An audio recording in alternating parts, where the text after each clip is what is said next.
What do aliens, monsters, millennials, and watches have in common? We're going to find out today on the Fly Filmmaking. Welcome to Popcorn Talk, featuring movie discussion, news, and interviews.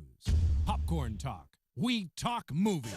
Welcome, everyone, to On the Fly Filmmaking, the show where we learn about filmmaking from the people who are making it happen. I'm your host, Marielou Mandl. You can find me all over the internet at Marielou Mandl. Thank you so much for joining us today. If you guys enjoy watching the episodes, if you prefer video, you can subscribe to us on Popcorn Talk TV on YouTube. If you prefer to listen in podcast version, you can download on iTunes. So my guest today is a commercial director, Tanya Dahl. She's so fabulous. Thank you for joining me. Hello. Yes. Thanks for having me. We're like, we matched today. I was about to wear red lipstick. Yeah. It would have been like twinsy up here. Yes. I'm okay with that though. We're like all black production girls. Yes. So we're just like, sometimes you got to do that. That's how you roll. Sometimes you have to do that. Awesome. So tell everyone where they can find you on the internet. Really just Instagram at tanyadahl.com. Yeah. T-A-N-Y. Yeah, definitely follow her on Instagram because she's adorable, and then you can see behind the scenes stuff of her project. So Tanya has a commercial out in circulation right now for Timex, a few of them, a few different spots. And 5 different ones. That's amazing. 5 of them. And they're floating around. You can definitely see them different places. We're going to check out a few of those later on and talk about how you got to that point. So, Tanya. Where to start? Bring me back to your childhood. Well, what got you into creativity? You're like, I came out of the womb and I had a camera. And I was just like, hello. Yeah. And, so before you get started with that, I just want to say, like, the female filmmaker on the show, super excited about it. And before we started, there was lipstick on my teeth, and she's like, girl, you got lipstick on your teeth. I was like, yes, let's look out for each other. She's got her feminism shirt on. You might not be able to see it because it's like, can you see? She came to rock today. So I can't wait to hear about your journey. So take us back. Okay, well, I've been super creative my entire life. My dad is really big into like cult films. So John Waters, Stanley Kubrick, David Lynch, stuff like that. So I grew up with really strange movies constantly playing at my house. And I was also the kid that never wanted to write essays in school. So I was always being like, can I just like make a film instead about this instead of writing an essay? It's because I have dyslexia also. So like writing and reading was such a nightmare back in the day. And so I didn't have editing equipment though. And we actually talked about this. We didn't have editing equipment. And so you had to actually edit within the shots. So it'd be like, okay, now here's this shot. Let's just stop for a second. Now let's move over here and get this angle. And there was no editing. No editing. Yeah, I was definitely that kid that was like, excuse me. And I can write. I just didn't want to. Yeah. I wanted to make a movie. I was like, I can just express this so much more visually. Yeah. You'll understand what I'm trying to say. And they're like, whatever, it doesn't matter. Like, it's an artsy school. Do what you want. And I'm like, great. Yeah. Even in high school, same thing. Like I had a science fiction teacher. There was this class purely for science fiction, and she was very like cool with me making little documentaries and stuff. I did one on Sasquatch. Yeah. And we made a terrible music video at the end. Yeah. So you've been making monster movies forever.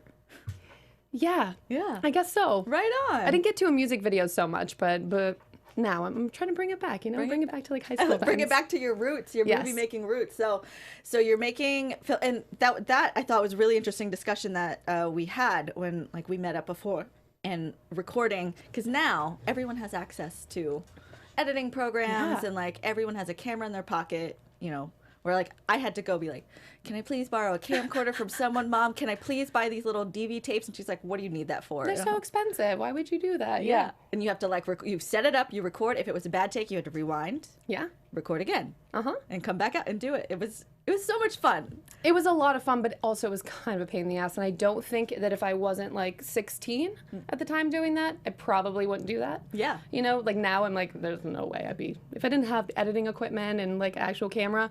But yeah, they're so lucky now because you have iPhones and cameras are accessible and you can actually get iMovie on your phone for free so you can edit, and it's just different. Yeah. It's way better now. It's a different world. Yeah. It's a different world, but that's why it's fun that we're here. Totally. Yeah, because imagine like we came with all this experience now and things are so accessible. Like I love it. That's why this show exists, because I want to empower other people to be able to go out and do this. So Because if we could do it without all the equipment and the tools to do it, you can too. Yeah, So, go be creative. go be Seriously. creative. So after you got out of high school, you went to film school. I did. A friend of mine, I didn't know filmmaking was an option, first of all. Had no idea. And my friend Selena was going to go to photography school. And she goes, oh, hey, check out this school. They have a film portion. And I was like, wait, you can do filmmaking as a living? And so, so I went to Brooks Institute of Photography, which is now closed down. But let's not talk about that. Yeah. I went there, directed every single project, like all of our class projects. And I had really great teachers, and it was a good experience. Good. Expensive experience, but It's a good one. expensive experience. Yeah. So we could stop here just a little bit and talk about, do you have opinions about people going to film school? I do, especially now. You don't need to go to film school. If you do, go for like a couple of months just to get networking down, meet some friends, because those were all the people that hired me straight out of school, you know, and so go make your friends, stay in contact with them, and then go out and get an internship. So then you're not at least paying somebody to go to school. You can just go and not get paid, but you're getting real life experience. You're getting to see, you know, the pre-production, the actual production and post, and, you know, and a lot of times PAs and interns and stuff are constantly being put in scenes. So I always tell actors too that they should go and do internships or be PA on set. Because how many times you've been on set where the PA is like, we need somebody to stand in right here. Can you play this character really quick? And they're like, what? Yeah. Okay. It's always a PA. That's what you always have to go to. It's always a PA. And I've definitely, I can attest to that because I've definitely done PA work, because when I wasn't sure about what I wanted to do, I wanted to be a performer first. And I was like, I don't know, like, okay, fine, I've done extra work, I've done all this stuff, like, I'll be a PA. Let me just like learn how to make stuff. Yeah. And there was a few times where they're like, hey, you stand here. And I'm like, okay, I don't look like Jada Pinkett Smith, but okay, I will be her stand-in today, because there was no other option. Totally. But I learned a lot from doing that. So whether you want to be a performer or a filmmaker, like, that's where my film school was just sitting around on set. Absolutely. You learn way more. And also, if you have cool people on set that you can talk to about like how they got started, or, you know, it'd be kind of like this, but, you know, in person. Yeah. This is like what I've been doing my entire life, is just cornering people and asking how they got to where they got. That's cool though. Yeah. So here we are. Yeah. Now we do it with lights and cameras.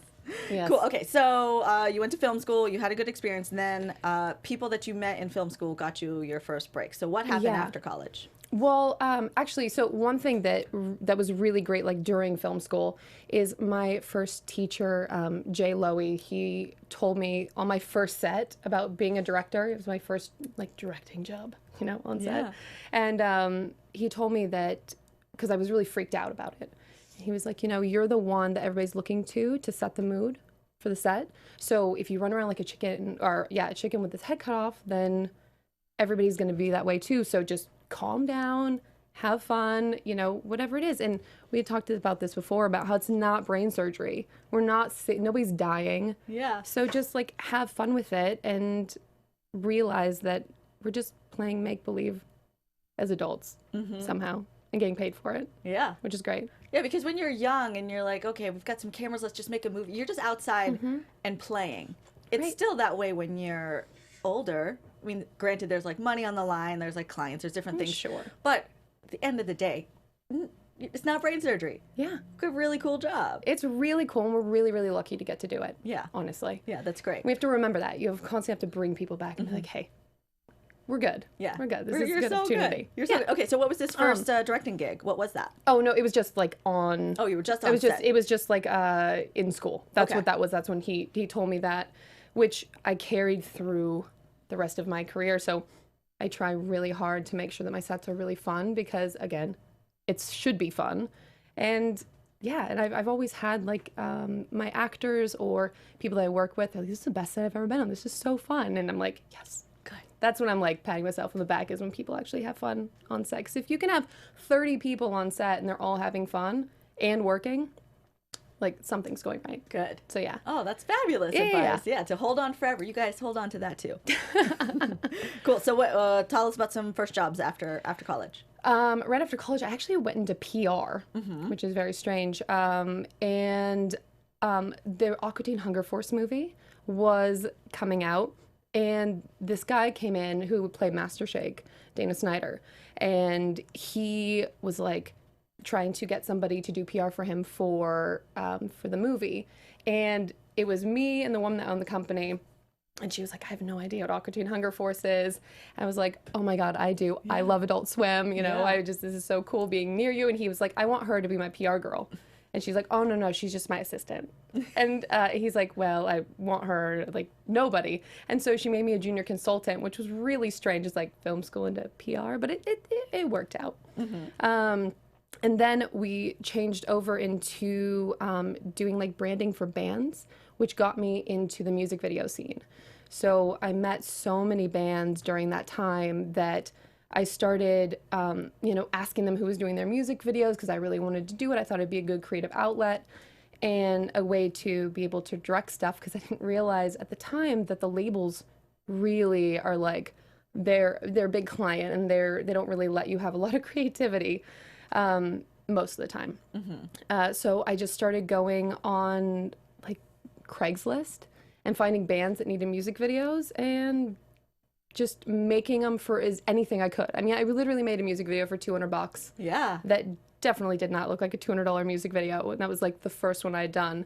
And yeah, that was just kind of it. It was, in the beginning, it was just me going out and finding the work myself because I was like, nobody's going to give this to me. I'm not like expecting somebody to be like, hey, you want to be a director? Here you go. Take this. You know, it doesn't work that way at all. Like it does not.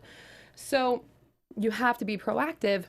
And so that's what I was doing. Every opportunity I got to be able to direct or, a band needed something, I'm like, let's just do it. I get it. We have zero budget, but I'll figure it out. It's fine. Yeah. And then after that, it was like word of mouth and I started getting other jobs and yeah, it's just about being like persistent and having fun with it and just learning. Cause I mean, of course, like my work from the beginning until like now it changes so much and also your style changes and all this stuff. So it's important to really like play around and if you don't get an actual job doing what you want, there are ways around it, always ways around it. So you have to be proactive. I can't say that enough. Yeah, you have to be proactive. So we'll talk a little bit later about ways that you can be proactive. But you're giving us great advice, like walking us through your career. So you did your music videos, then word of mouth got you to some other directing jobs because it got out there. Yeah. And this is something that I tell people all the time where like, you are what you tell people you are. Uh-huh. So if whenever I started getting into behind the scenes stuff and I was doing like photography and videography and things like that, I was like, oh, I am a digital content producer. And then it became like, that's my thing. And then it became my job. And I was like, whoa, look, just like that. Because I told people that's what I was. And you have to be doing it. Yes. You can't be like, I'm a president. But I mean, I guess it worked for somebody. I mean, I feel like now you might be able to. Maybe. Well, we'll try next year. All right, cool. Yeah, next year. But this year we're Marielou working for on president. We're just trying to get, on production side. So once I did that, and I think it's a really great mindset to get yourself into. Yeah. Because you were like, I want to be a director. Mm-hmm. So now I'm directing. Yeah. And once you've done a few things on your own for cheap or free, then you can say, I am a director. Right. Not, I want to be a director. It's all about building your reel. That's it. Like building a reel so people see that you've done stuff. And they don't have to know you made it for $200. They don't need to know how much it cost or that you went out and found the job. Yeah. It's just, they see that somebody trusted you with, making them look good on camera or, making them a piece of content. And then people are like, oh, well, if those people trusted them, then I guess I can trust them as well. And then, yeah, it is very true. It's a fake it till you make it sort of thing. Yes. But you have to be doing it. But you have to be doing it. At the same time. You have to be doing the faking part. Yeah, so it's kind of turn real. But yeah. Yeah, okay, cool. All right, so after music videos, what was your next big step in your career? So I stopped doing music videos because, again, there's a zero budget. I came out of school right when MTV, went, and all the budgets went from, $1 million to $20,000 or... $20,000 for a video, or who can do it for cheaper, and so it was really difficult to get jobs. And also just because of the labels and stuff, I just decided to leave that. And then I went into fashion, actually fashion videography and photography, doing promo videos and branded content stuff. and then started doing commercials. Yeah. So it was this constant sort of just always making something. It just slowly like progressed into other things without me even like trying to do it. Right. Yeah, that's great. Yeah. Because you were trying but not trying. You're not forcing it. Yeah. You were just doing the thing you do. Right. I just wanted to direct. That's Good. it. And you Just wanted to you're make doing stuff. it. Awesome. So now I want to talk about your commercials that you've done. Are there other ones in addition to the Timex ones? Yes. So I did another watch company. Actually, I did 4 commercials for Orient watches, and then I did some spots for Velato shoes, and what was the other one? I just did another commercial for Face Halo, which is out of Australia. It's like a little thing that takes off makeup without any sort of oil or anything. It's very strange. Okay. It's a cool product. And then I did some stuff for my Amelie, which is, or Mia Millie is the name of it, sorry.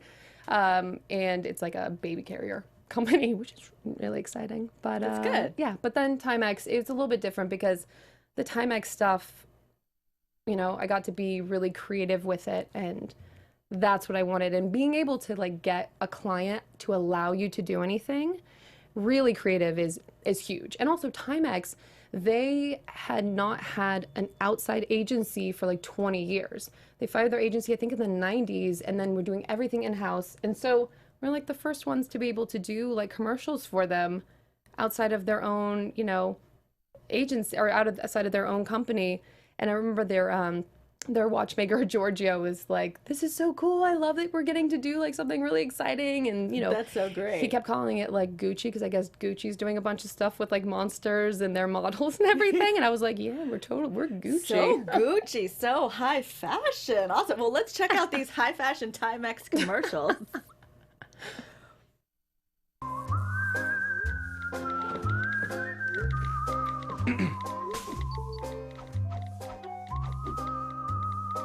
Name, check-in time, keys on the wall.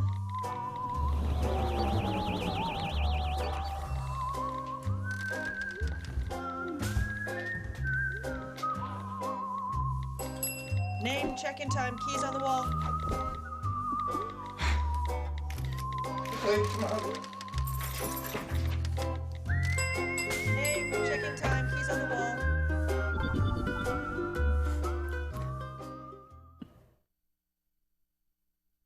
That's so great. I love that. And then there's another one that we're going to check out right away.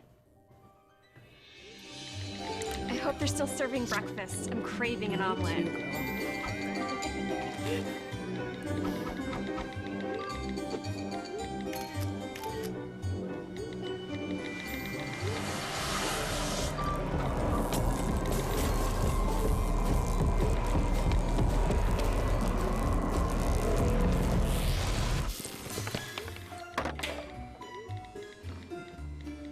Do they have anything gluten-free?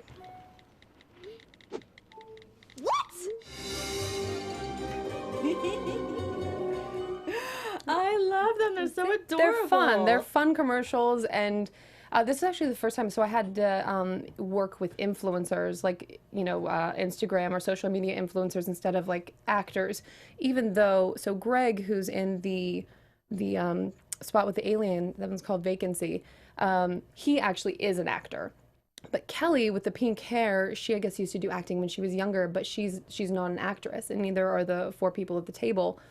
So it's a little bit different. It's a very strange, world that we're living in now, where most of the people that you hire are influencers and not actors. Like having a normal casting session is really difficult, especially in like digital media or digital commercials, the stuff that I do.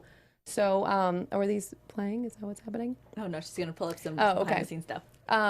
So yeah, it's actually, so you can see there's a photo of from the Alien one. I don't know if you can find that one. So see the guy on the behind the alien on the ground? Yeah. So that's our PA, Travis. And he had to have alien hands like put on, like prosthetic alien hands, so he couldn't obviously be a PA all day. Again, Yes. like actors. I'm like, yeah. We used him for everything. Like his foot, Squeeze the back of his head. Yeah. Squeeze his arms. That's great. Yeah. And you decided that on the day. Did he know ahead of time, or was that an on-the-fly decision? It honestly was an on-the-fly decision. It was Yeah. like, hey, you want to be an actor, Hey, right? buddy. And I was like, I understand that it's not acting, but still, it's, it's fun. Like, why not have alien hands all day? But watching them trying to eat food with those long fingers on was quite hilarious. That's awesome. But yeah, we only had one alien. It was this guy, Will. And we only had one guy, so we kept having to move him around because it's supposed to be 2 aliens stacked on top of each other under a trench coat. So the PA, Travis, would have his hand like coming out this way and he's like hiding underneath. And then we had my production designer, Joe, had the coat hanging over and the alien guy was like popping up while the other hand was coming. It was just trying to, manipulate the situation. And also we were shooting 2 commercials on Saturday, 3 commercials on Sunday. Yeah, which a big turnaround. Which is insane because most people get a day to shoot a commercial. We had to do 2 to 3. But it was really fun and the crew was wonderful. They always are. Yeah, so let's talk about how this concept came to be. So Timex had a history of doing some weird stuff before. Like you had mentioned that, like an old Timex ad was just not what you think. Like an ad in the 50s, probably? It was actually, I think it was like the 60s and 70s, I believe. They had some I think in the 50s is when they had the one that's like, it takes a licking and keeps on ticking. So they had it like stuck to a propeller of a water boat, or a propeller of a boat and like hitting the water, but the Timex watch is like stuck to it. But then they stopped doing that and they started doing these really, really bizarre commercials that nowadays would not be PC at all. Like it would just not air. But it was cool because back then they were experimenting and doing fun stuff. And then, I guess they stopped for a while and it was really great that they came back to do it. So when the client comes to you and they're like, hey, we want to do some commercials, did they come with this idea or did you guys pitch them or they're like, just do something weird? Well, so they came to us, and so I'm also the creative director for the agency. So normally how it works is I would come up with like 3 different concepts. One that's really out there, one that's kind of out there, and then one that's very safe. And then the client, and you obviously try to talk them into the one that you want to do because it's like the passion one. You're like, please just pick that one. And so my copywriter, Marco, is actually the one that came up with this idea. So it's all about like taking a second to look up from your phones because everyone is so glued to their phones. It's like if right now I asked you, what time is it? And you didn't have a watch on, you'd pick up your phone and then you see, I have a text message. I have this. I have a notification on Instagram. And you would be stuck on your phone for another 15 minutes instead of being like, it's this time and that's it. So that's what the whole thing is about, is that if you wear a watch, an analog watch, you take a second, you look at your watch, you know what time it is, and you're back to reality. You're back being present, and you're able to see amazing stuff like monsters and aliens and leprechauns and mermaids. Yeah, there's crazy stuff going on around your world. Yeah, and it's really important. I feel like right now that's so important because everyone is so attached to their phones. I am too. Everybody is. But it really, really upsets me when people are out with their friends and all they're doing is sitting on their phone. Yeah. Like, what's the point? Like, go home. Yeah, you didn't have to come out today. Absolutely not. Like, just put your fucking phone down and go have fun. Yeah. Like, enjoy the people that you're with. Yeah, because the phone will still be there later. Totally. So that's what these were. It was a fun way of trying to get that point across. So after I flew from Cabo and went to Connecticut to pitch this to Timex, which is totally different. This was in December, so it was like really warm and wonderful in Cabo, and then it was 30 degrees and snowing in Connecticut, so it was a big difference. And then, I went there with the EP, Jordan, and my producer, Oscar, and we went there and pitched to Timex, and everyone at Timex is so great. They're just a good crew of people on both sides, Giant Propeller, who I work for, and then also Timex. So it was just really fun being there and getting to, pitch these ideas. And when they picked this one, I was like, oh my God, they actually went with the one we wanted. Like, That's this is great. Where was this on the scale of crazy? So this was the most far out there one because we didn't want to go something that was going to make them go, why would you even come up with that? That doesn't match our brand at all. So this was the furthest one, honestly. And yeah, it's really fun and they really loved it, and that's Yeah. kind of it. And I think like looking at this, because I analyze marketing a lot and where these concepts come from, because when clients ask me, they're like, what would you do here? I was like, okay, well, what is your product solving? Right? So your product, you want to sell your product. Who do you want to sell it to, and what does it solve for this audience? Yeah. So I think you did a really great job of doing that, where you're like, okay, we've got an analog watch. Everyone has time on their phone, but why would they get an analog watch? Why would these Right. millennials get an analog watch? Because there's things around you to see. Yeah. It keeps you out in the world, and like you're gonna see some wacky stuff. Like it's great. And people think watches are irrelevant. I personally like my watch a lot. Yeah. I always have it on. It looks like a grandpa watch. I love it. And I have something like that too. I almost wore it. We're twins. I know, it's kind of funny. You have a gold thing on this. Like, if I just had red lipstick on, we would be like... just mirror images. Yeah. We're just like dark and light version of the same. When we met or we were chatting outside of this, she was like, I've got dinosaurs in my house. I was like, I've got dinosaurs in my house. She definitely sent me pictures of her dinosaurs. Yeah. Yeah. I was like, oh, Marielou. Oh, there's your dinosaurs. Dinosaurs. And So- we have matching dinosaurs, Yeah.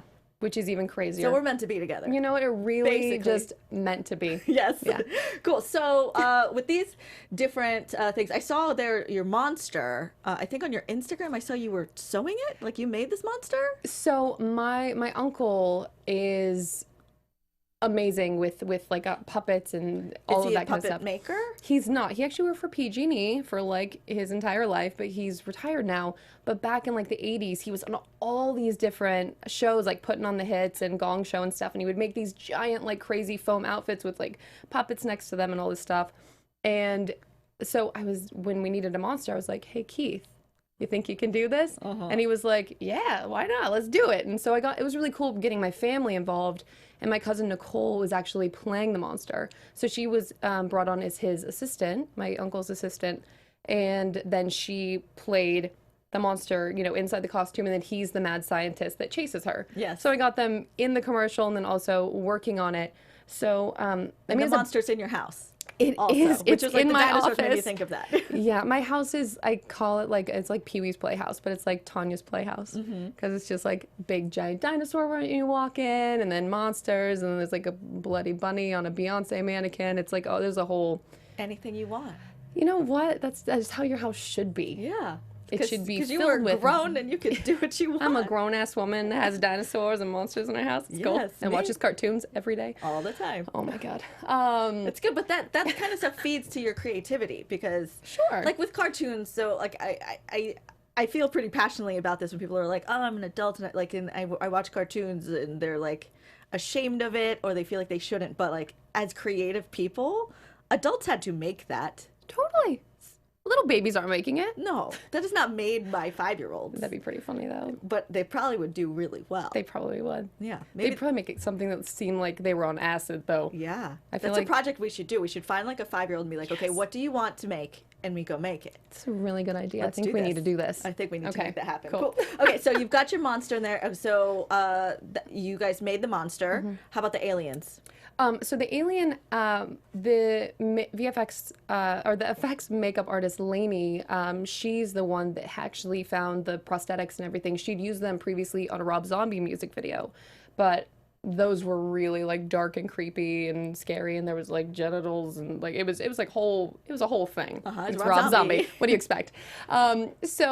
I just asked her, if we could just make them very, like, really green, like the cartoonish, very family-friendly sort of alien, and which is not really her speed. I feel like she loves that sort of dark, weird stuff. But yeah, she was totally game, came in and did all the prosthetics. She painted them at home, first of all, and then she brought them to set and then put them on our actor. And yeah. It was really great. It takes a long time to put on prosthetics. I mean, hours and hours and hours. And that was like not that crazy. It was really just like the front of the head and, the back and like the fingers.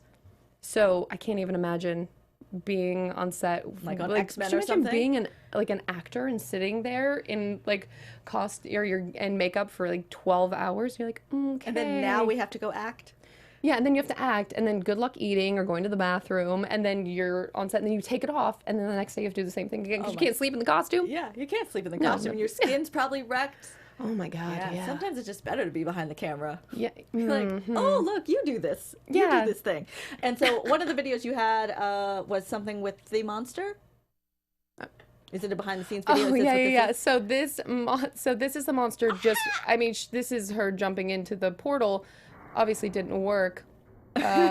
She just fell. But I love, watch his reaction. Travis, our PA's reaction's like, what's happening? That's so great. And then my producer, AJ, running, like, oh my God, please don't sue us. It's my cousin, it's fine. Yeah, that's why you hire your family. Yeah, You can get away totally. with all sorts of stuff. Yeah, I'm like, Nicole, you're fine. You're good. Get out. Yeah, You and know, then this it's other great. behind the scenes video that you brought us is a blooper. Yeah, this is the first. So I didn't tell Kelly that if she got hit in the face with the napkins, because our production designer had a leaf blower. Okay. Because we needed really strong wind, and when the portal opened, like really strong wind.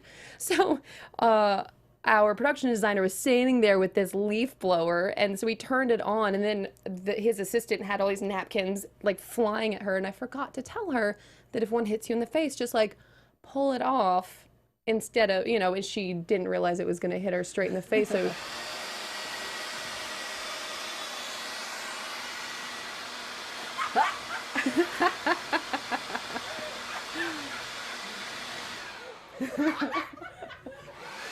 I mean, That's so funny. She's trying to like perform. And she's like, oh, what do I do? you can hear everybody laughing in the background.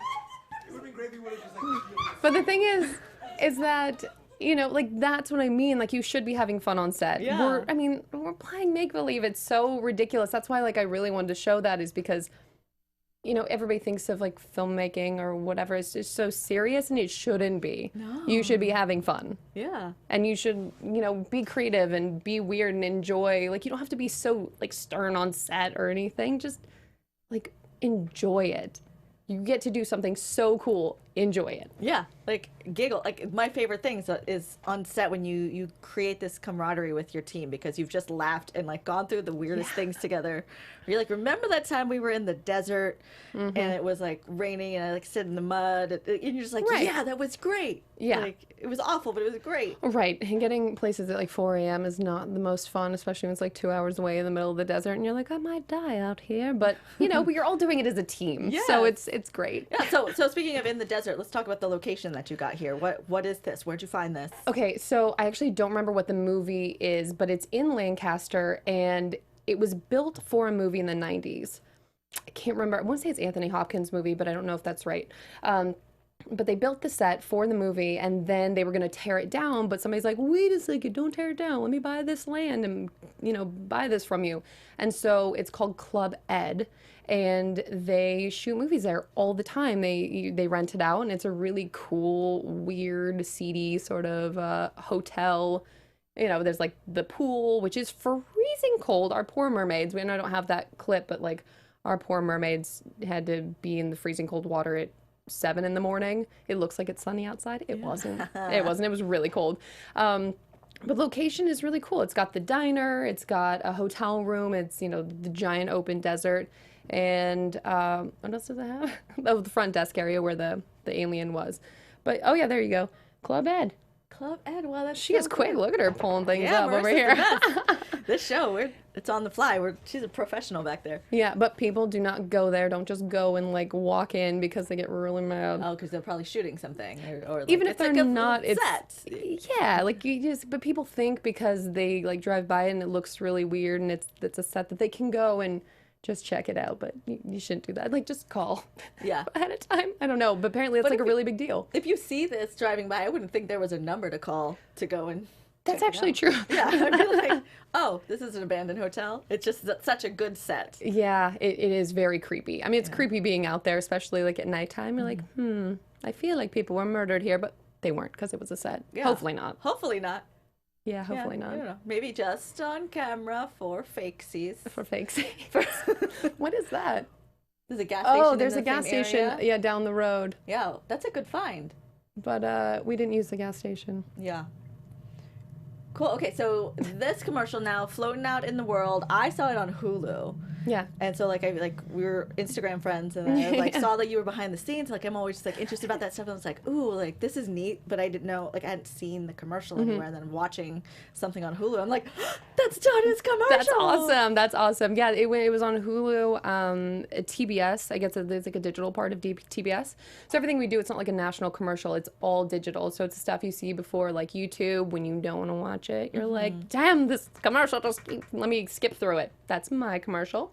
And then it plays on, Instagram, social media. It plays on Google. It's like, again, it goes all over the place. Facebook. Yeah. Stuff like that. Good. Yeah. Yeah, and I think that's really where it's going, because I don't know if I've seen a TV commercial in years. I don't have TV, so Yeah, I mean, most people have like Netflix or Hulu or Amazon, or I feel like it's always strange to me. People have cable still. I'm like, yeah. do you?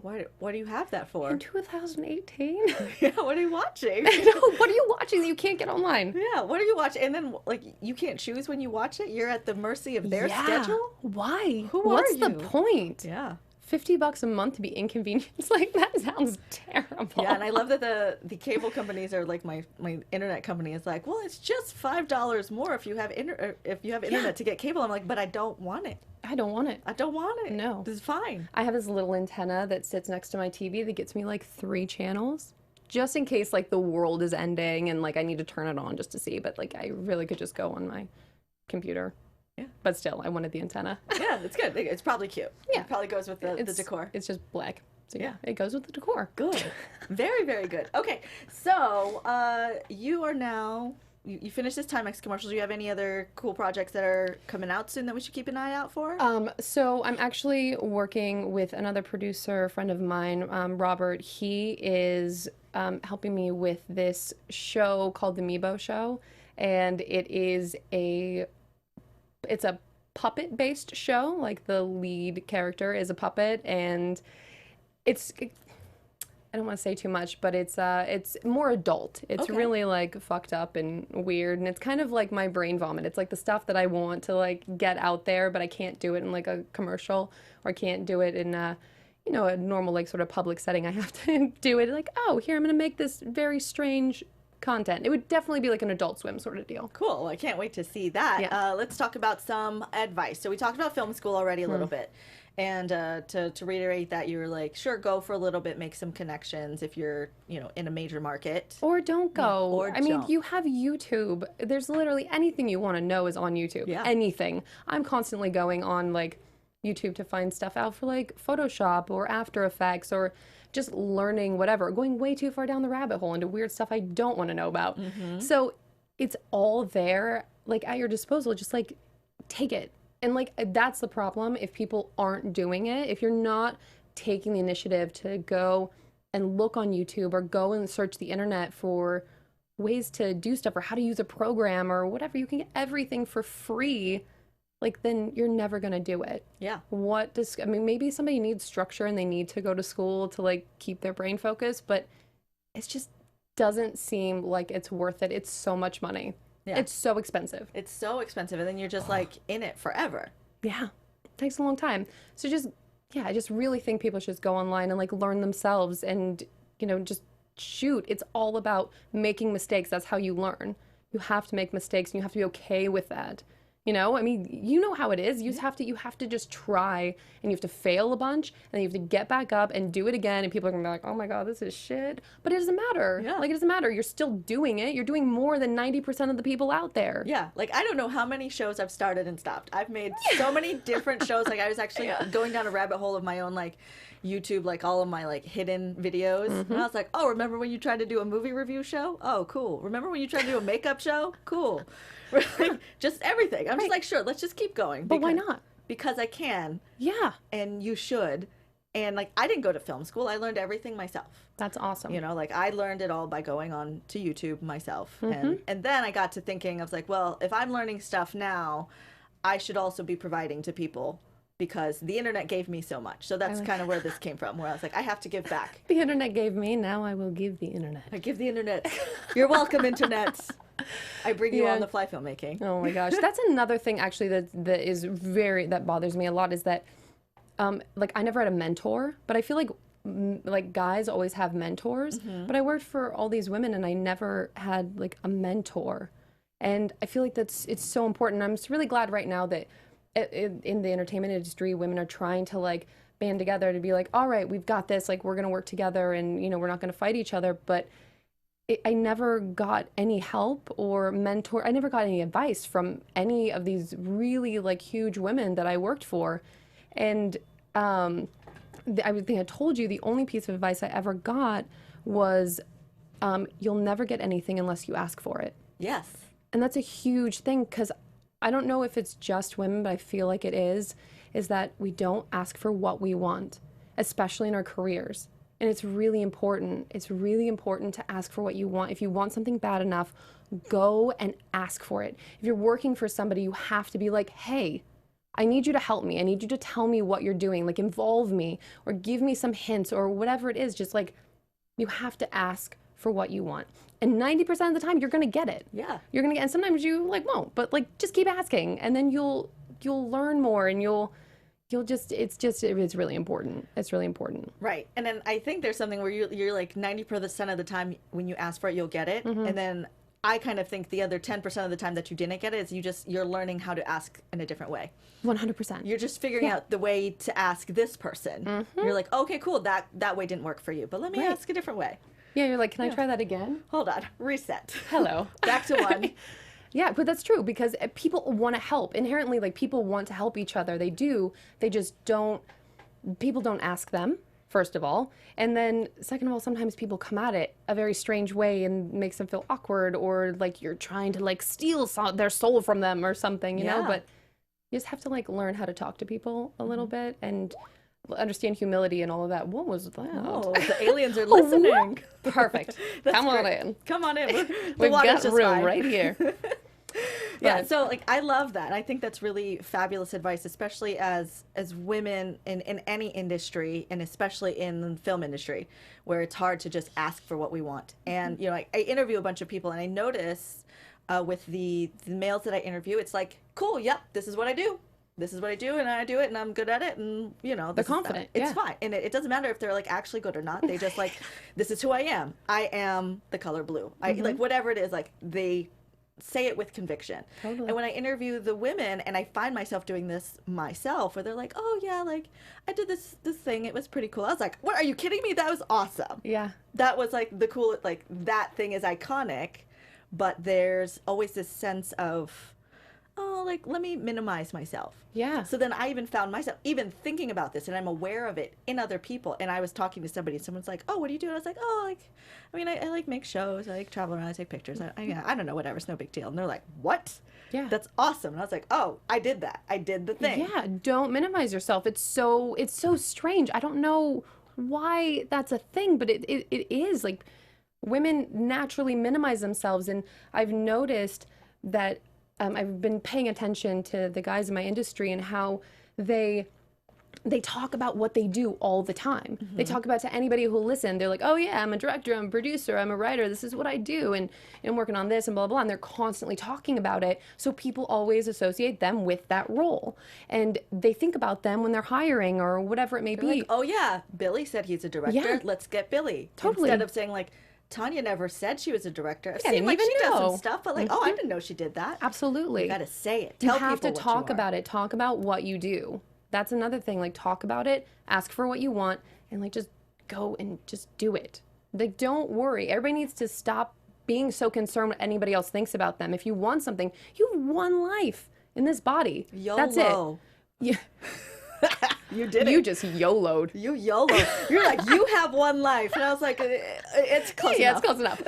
But it's true. You only have one life in this body. And so, like, no matter if you believe in whatever, but like, you only have one. I only have one life as Tanya. You only have one life as Marielou, right? Yeah.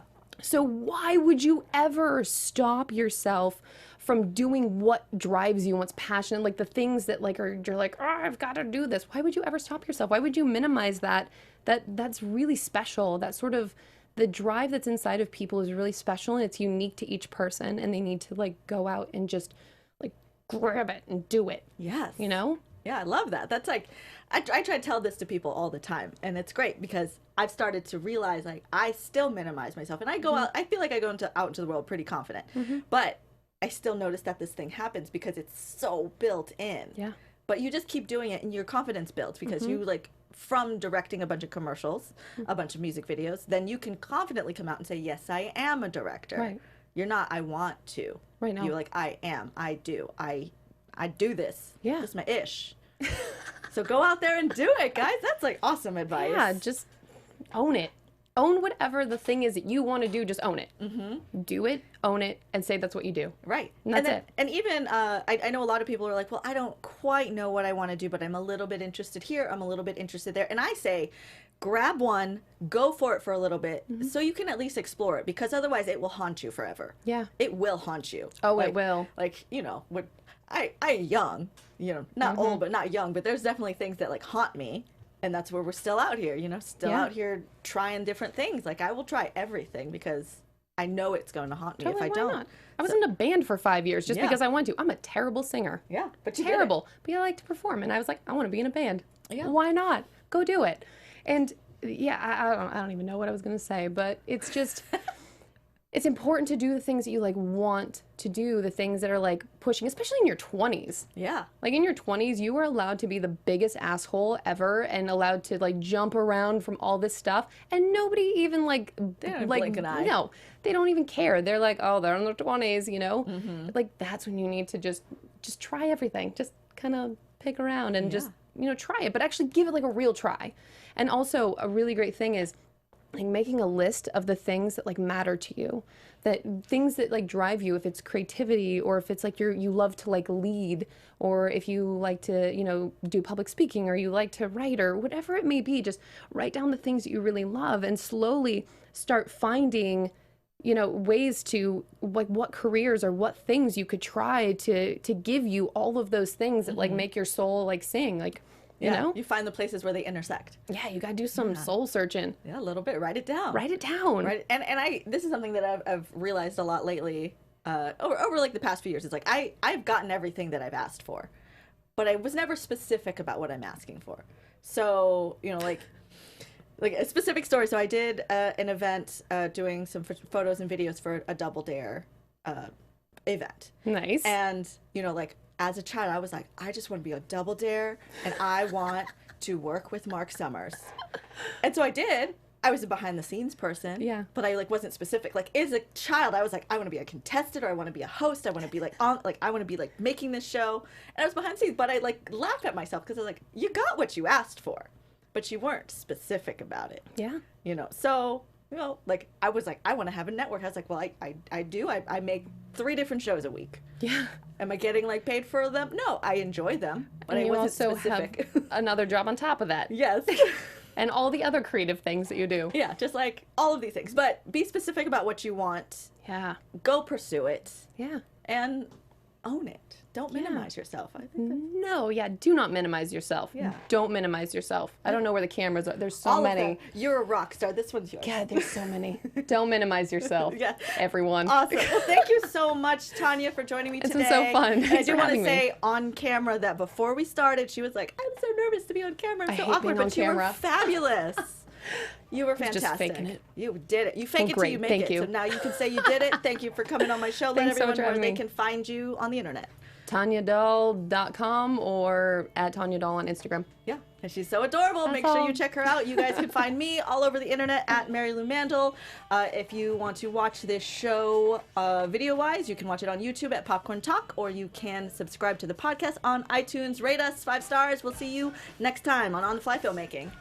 Bye. From producers Maria Menounos, Kevin Undergaro, Phil Svitek, and the entire Popcorn Talk Network, we would like to thank you for tuning in. For questions or comments, be sure to visit popcorntalk.com. I'm Sir Richard Wentworth, and this has been a presentation of the Popcorn Talk Network. The views expressed herein are those of the hosts only and do not necessarily reflect the views of the Popcorn Talk Network or its owners or principals.